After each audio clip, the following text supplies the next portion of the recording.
In the middle of July 1518, seemingly without reason, residents of the French town of Strasbourg began dancing compulsively in the streets. Picture this, a woman alone dancing in the streets. Unusual, certainly, but the spectacle was about to turn sinister. In the heart of Strasbourg, a city of the Holy Roman Empire, a peculiar scene unfolded in the summer of 1518. A woman by the name of Frau Trophäa took to the streets, her body swaying rhythmically, feet stomping, arms flailing, all without a hint of music in the air. An inexplicable, uncontrollable urge to dance had taken hold of her, driving her into a frenzy that was as captivating as it was unsettling. The cobblestone streets under Frau Trophäa's relentless feet bore witness to an event that was nothing short of bizarre. The townspeople watched in awe, fascination, and growing unease as the lone woman danced hour after hour, day after day. The sun dipped and rose, but Frau Trophäa's dance continued unabated, her energy seemingly inexhaustible.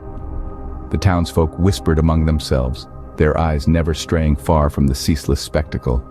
Was it a sign of divine intervention, or perhaps the work of the devil? Was Frau Trophäa mad, or was she bewitched? Questions swirled, theories abounded, but answers remained elusive.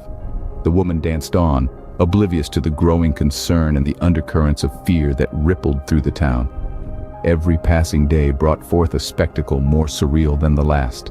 Frau Trophäa danced with a fervor that was both mesmerizing and terrifying, her movements growing increasingly erratic, her body pushed to the brink of exhaustion. Yet she showed no signs of stopping, her dance continuing as if propelled by some unseen force. As the days turned into a week, the townspeople could only watch in helpless wonder, their initial fascination replaced by a growing dread. The spectacle that had begun as an unusual display had taken on a sinister edge. Little did they know, this was just the beginning of a bizarre and chilling chapter in their town's history. And so it began, a dance that was more akin to a death march. But Frau Trophäa was not alone for long. As the days rolled by, the solitary dance of one woman turned into a macabre spectacle. Within a week, 34 others had joined her. It was as if an invisible puppeteer pulled their strings, making them dance with wild abandon. Day and night the music of their feet echoed through the streets of Strasbourg, a chilling symphony that seized the city's heart. By August, the number of dancers had swollen to around 400.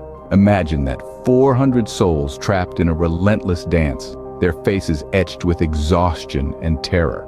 Strasbourg was no longer a city. It had become a grotesque theater of the dancing plague. In the face of this growing crisis, the city's authorities were at a loss. Their initial response was rooted in the belief that the dancers would recover once they danced the fever out of their systems. So they encouraged it, even went as far as hiring musicians to provide a backdrop to this chilling waltz. But their attempts to control it only fanned the flames of this inexplicable phenomenon. The dance was contagious, spreading like wildfire, seemingly immune to the desperate measures of the city's leaders. They even constructed a stage in the heart of Strasbourg, hoping to localize the plague. But it was like trying to hold back a storm with a net. The dance was unstoppable, an unyielding force that consumed everything in its path. The city was in a state of panic. The streets that once echoed with the bustle of trade and chatter were now filled with the eerie music of hundreds of dancing feet. The air was heavy with fear and confusion. The once vibrant city had been brought to its knees, its citizens held captive by an invisible enemy. The city was gripped by an unexplainable, unstoppable fever, a fever that danced to its own rhythm, a fever that would leave an indelible mark on the pages of history. As the town danced itself to death, theories and explanations ran rampant. As this peculiar plague spread throughout the town, so did a myriad of theories attempting to make sense of the inexplicable. The air was thick with speculation and conjecture, each theory more bizarre than the last. One of the most prevalent theories of the time was that of hot blood. It was believed by many that an excess of hot blood in the body led to this uncontrollable urge to dance. Physicians would bleed individuals in an attempt to cool the blood, but the dancing continued unabated. Another theory that gained traction was the curse from Saint Vitus, a saint associated with dancing. Saint Vitus was said to have the power to curse people to dance for days on end. The devout started to believe that they were witnessing a divine punishment, a collective curse inflicted by the saint himself. Yet, despite fervent prayers and penance, the dancing did not stop. Perhaps the most chilling theory was that of demonic possession. The sight of men, women, and children possessed by an insatiable urge to dance, their bodies twisting and turning in unnatural ways, led many to believe that they were witnessing a mass possession. Exorcisms were carried out, yet to no avail. The dancers continued their ghastly jig, seemingly under the control of unseen forces. These theories were born out of fear and desperation. As the town danced itself to exhaustion, and in some cases to death, people clung to these theories as a means to make sense of the senseless. They were desperate for an explanation, for a way to combat the dancing plague that had gripped their town. Yet, none of these theories, however widely believed, were able to halt the macabre dance. The dancing continued, relentless and unforgiving, a grim spectacle that held the town in its grip. Neither hot blood, nor a saint's curse, nor demonic possession could provide an answer to the terrifying question: why couldn't the people of this town stop dancing? But none of these theories could halt the macabre dance. The dance, while bizarre, was far from harmless. Imagine, if you will, the human body. It's a marvel of engineering, a symphony of systems working in perfect harmony. But like any machine, it has its limits. Now imagine pushing that machine beyond the brink, day in and day out, without rest, without reprieve. That was the reality for the people of Strasbourg. The continuous dancing took a relentless toll on the townsfolk. It was a spectacle of human endurance that spiraled into a perilous ordeal. Exhaustion clung to them like a second skin, sapping their strength, blurring their vision, and gnawing at their sanity. But still, they danced. They danced as though possessed, as though some unseen puppeteer pulled their strings in a macabre ballet of suffering. As the days turned into weeks, the physical repercussions became even more severe. The human body, pushed beyond its natural limits, began to break down. Heart attacks started to claim the lives of dancers, their hearts pounding in rhythm to a tune they could not stop. Strokes followed, the relentless movement causing blood vessels to burst, leaving individuals collapsed on the dance floor, their bodies still twitching in the throes of the dance. And then, the most shocking consequence of all. People were literally dancing themselves to death. It was a chilling sight, bodies dropping one by one, their life force ebbing away on the cobblestones. Yet the dance continued, a grim spectacle that held the town in its thrall. The dance became a morbid lottery, a game of Russian roulette where every step could be your last. The once vibrant town square transformed into a grim dance floor, the cobblestones stained with the sweat and blood of its victims. The joy of dance had been twisted into a dance of death. The town was a dance floor of death, the music a silent killer. It was a scene straight out of a nightmare, a chilling testament to the power of the mind and the fragility of the human body. The dancing plague had turned Strasbourg into a town possessed, its people trapped in a dance they could not escape. And then, as suddenly as it had begun, it stopped. The dancing plague, this inexplicable scourge that had gripped the townsfolk in its feverish rhythm, ceased without warning. It was as if the music that only the afflicted could hear had been abruptly turned off. The dancers, exhausted and weakened by days of relentless movement, dropped to the ground, their bodies finally allowed to rest. The town, once filled with the eerie spectacle of ceaseless dancing, was now eerily silent. The survivors were left in a state of shock and confusion, their relief mixed with a palpable sense of unease. They had survived, yes, but at what cost? The scars of the ordeal were etched deep, not only in their bodies but in their minds as well. The unexplained phenomenon had left them with more questions than answers. The aftermath was a period of recuperation and reflection. Families mourned the loss of loved ones claimed by the plague, while the survivors grappled with the physical and psychological trauma inflicted by the ordeal. The town was enveloped in an air of melancholy, a stark contrast to the manic energy that had pervaded it during the plague. There were no answers, no explanations to soothe the troubled minds of the survivors.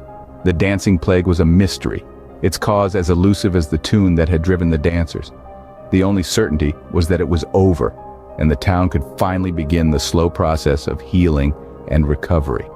As the days turned into weeks, the survivors found solace in the mundane routines of daily life. The eerie dance was a memory, albeit a haunting one, and life slowly returned to normal. The town began to shed its macabre reputation, its dark past fading into the annals of history. The dance was over, but the echoes of the steps remained. The dancing plague left an indelible mark on the town and its people, a chilling reminder of the time when an invisible tune had led them in a deadly dance. The echoes of the steps lingered, a ghostly rhythm in the silence of the aftermath. Centuries later, the dancing plague still baffles us. Even with the advancements of modern science, this peculiar event continues to puzzle and fascinate. Today, several theories strive to untangle the enigma of the dancing plague, each providing a unique perspective. Let's start with ergot poisoning. This is a condition caused by consuming rye infected with a fungus called Claviceps purpurea. The symptoms: hallucinations, spasms, and yes, dancing. The theory suggests that the residents of Strasbourg might have ingested bread made from infected rye, leading to the dancing mania. It's plausible, but it does have its shortcomings. Ergotism typically restricts movement, rather than induces it. And why did the dancing stop abruptly, without any significant change in diet or environment? This leaves us scratching our heads.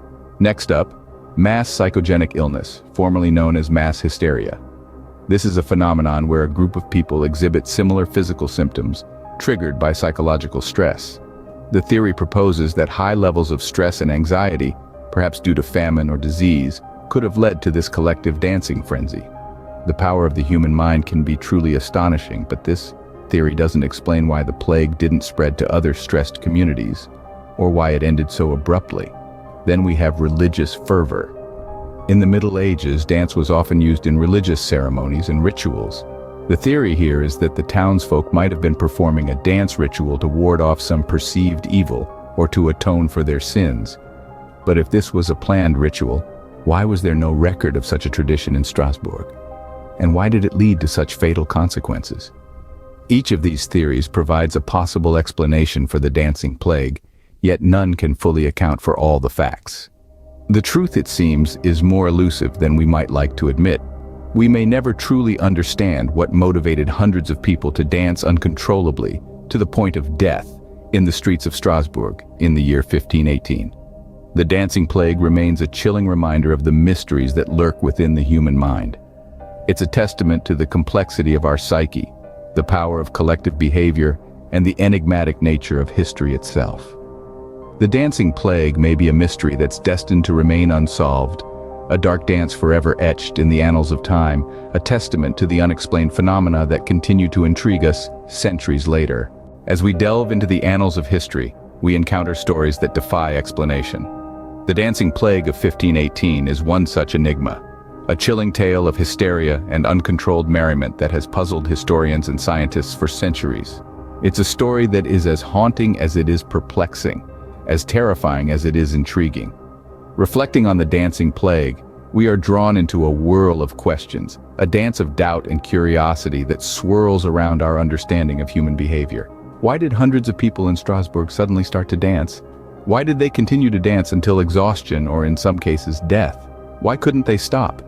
These questions echo in our minds, a relentless rhythm that beats against the walls of our comprehension. The dancing plague forces us to confront the power of the human mind, an entity as enigmatic as the cosmos itself. It reminds us that our minds are not just vessels of thought and cognition, but also potent forces that can influence our physical bodies in ways we still don't fully understand. The people of Strasbourg didn't choose to dance, but their minds compelled them to, a chilling testament to the mind's inscrutable power. In the absence of concrete explanations, the dancing plague becomes a mirror, reflecting our fears and uncertainties about the mysteries of the mind. It becomes a symbol of the unknown, a reminder of the puzzles that still lie unsolved within the labyrinth of human cognition. It's a mystery that continues to haunt us, a spectral waltz that lingers in the corridors of history. In the end, the dancing plague serves as a haunting waltz between reason and madness. It's a dance that continues to echo in our minds, a chilling reminder of the mysteries that lie within us, waiting to be unraveled. As we step into the future, we carry with us the lessons from the past etched into our collective memory, guiding us as we continue to explore the uncharted territories of the human mind. If you enjoyed this unsolved mystery, then you have to check out this one next. It's about Tylenol, and it's going to blow your mind. Literally.